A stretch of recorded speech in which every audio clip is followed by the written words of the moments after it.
it's 4 something a.m. and it's also October the 13th, 2015, and it's also another episode of Alone in the Dark with Isaac David Brigmond, another one of the dark versions. Well, I got something on my mind in a hurry, and I decided, well, let's see. Okay. I don't know if you can see me good enough or not. If not, that's okay. But anyhow, the point to the story is that I got to say something. You can't see me too well. Okay. Well, anyhow, the point I was trying to make was that you guys have to learn, and I've probably done touched on this subject before, but you guys got to calm down and wake up and realize if you love your wife, if you love your girlfriends, and you say you're wholeheartedly into them, trust them. Put wholehearted trust into them. Do not sit there and say, I can't trust them because they... it's funny. You say you trust these people with all your heart. You say you trust these people with all your soul. But yet, it's come down to it, I got the point of, I get it. You lied about that, because if you really trusted them as much as you said you did,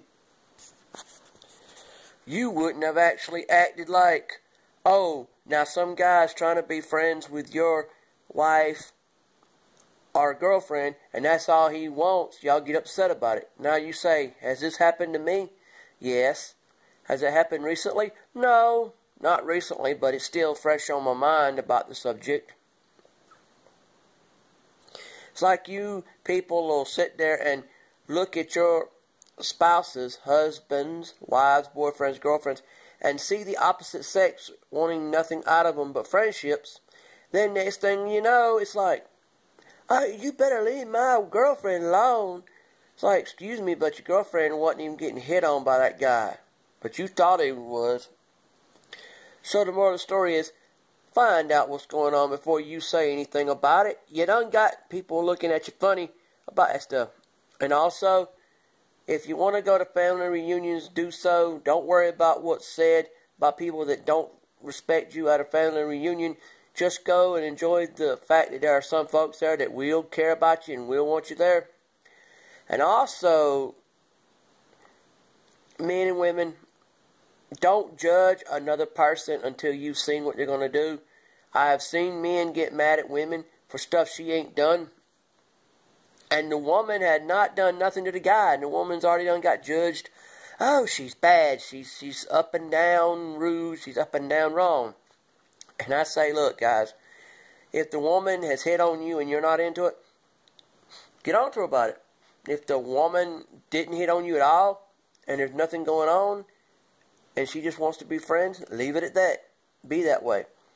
And I understand sometimes it's hard to have friendly relationships with folks, because you don't know what's going on with people anymore. You don't know what they do or do not want. You don't know when you... And guys, when you make friends with other guys, please explain your intentions to these people, because if you don't, you're gonna wish you had of, and then it's gonna look like, wow, you mean you were only trying to avoid me because I was going to ask you to do certain things that you didn't feel comfortable about? And if you say yes about that, then these people look at you like, well, you could have just told me that. You could have just said that this is what's going on, and I would have looked at you like, well, you didn't have to do these things if you felt uncomfortable about it. Like, there are a lot of you out there. There are a lot of you out there that will look a person up and down and see them as a person who will do anything for you, and you will ask them to buy them alcohol or cigarettes, and you will find out they don't want to do it the whole time. They're doing it because they care about you as a friend or otherwise. And look, if it's two guys, why can't y'all just be, if you're both two straight guys, talk about women, hunting, fishing, or whatever you got in common, and stop trying to talk the other one into buying something for the other one when they don't want to? Because that junk drives me crazy. I know someone now, I'm not naming names, that every time I talk to them, they want me to buy them cigarettes. Oh, they pay you back, but the thing is, you don't feel comfortable about buying something that you don't use your own self. I mean, if I'd have used cigarettes, if I'd have used alcohol, I'd have felt more comfortable about it. And if I was the richest man in the world, I would want to do these things. But I'm not. And I live a modest life. I have a way of earning money. Did I tell you that I'll tell you about it if you ask me? But y'all ain't got to sit there and say, hey, man, buy me cigarettes because we're friends. We may be friends, but that don't mean you don't come to me every time you turn around and expect me to drop what I'm doing and buy you cigarettes when I don't feel comfortable about it. I don't think you want someone doing something.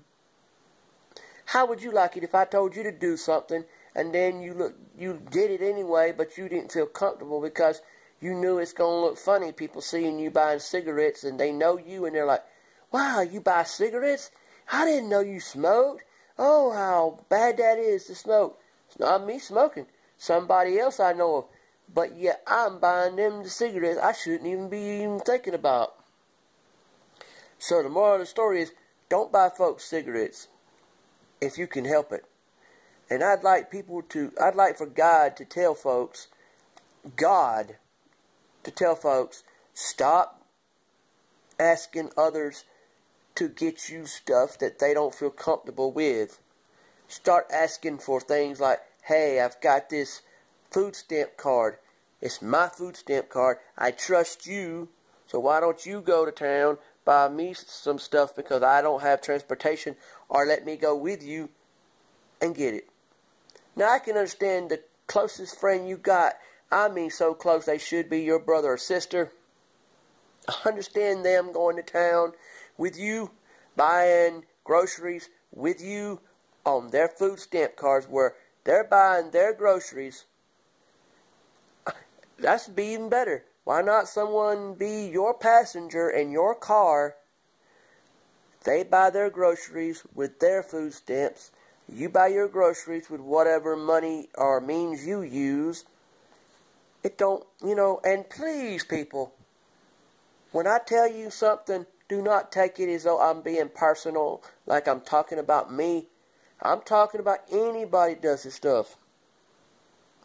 Like this stuff about, if I tell you don't pick on somebody that does something, what I mean is that I or either others out there do it, or either I do it, or either if I don't do it, I sympathize with people that do it because I don't feel, I'm not racist, I'm not jerkist, or whatever you can call it. I'm not that guy that goes around saying, well, if you live a certain lifestyle, I can't talk to you. Well, yeah, if you do drugs or you're a prostitute, of course I won't talk to you. But I'm saying if you have gotten your money through jobs, any kind of jobs that are decent, or SSI or Social Security, I don't see a problem with it as long as you need that. But you people make fun of folks that are on SSI or Social Security because you think they're lowest form of people when didn't you have a job, people? Don't you have an honest job and make honest money? Then that means the person on SSI or Social Security, if they honestly need that money, honestly, then don't make fun of them. It's the ones that got it dishonestly that you got to make something out of. And also, folks, having food stamps does not make you low down, dirty, whatever. Having food stamps means that if you need them, you have them so you can have food if you don't have any other way to get money. I mean, come on. I've known people that way.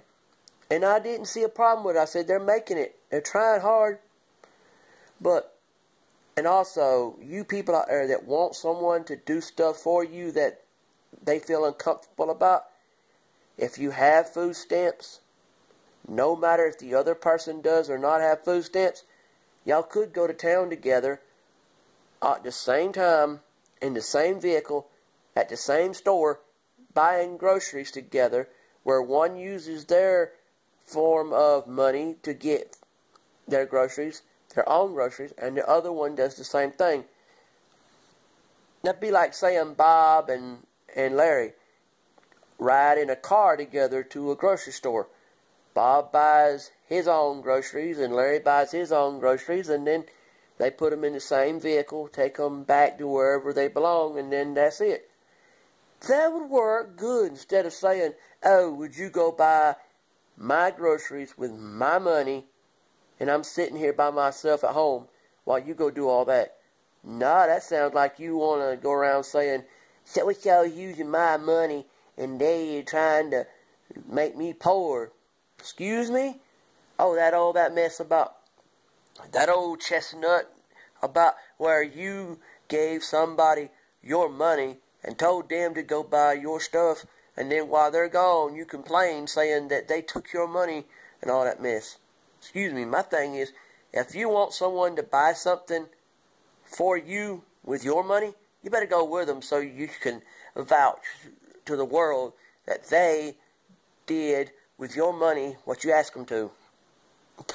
You know, don't sit, and women, if you like a guy or love a guy, tell him.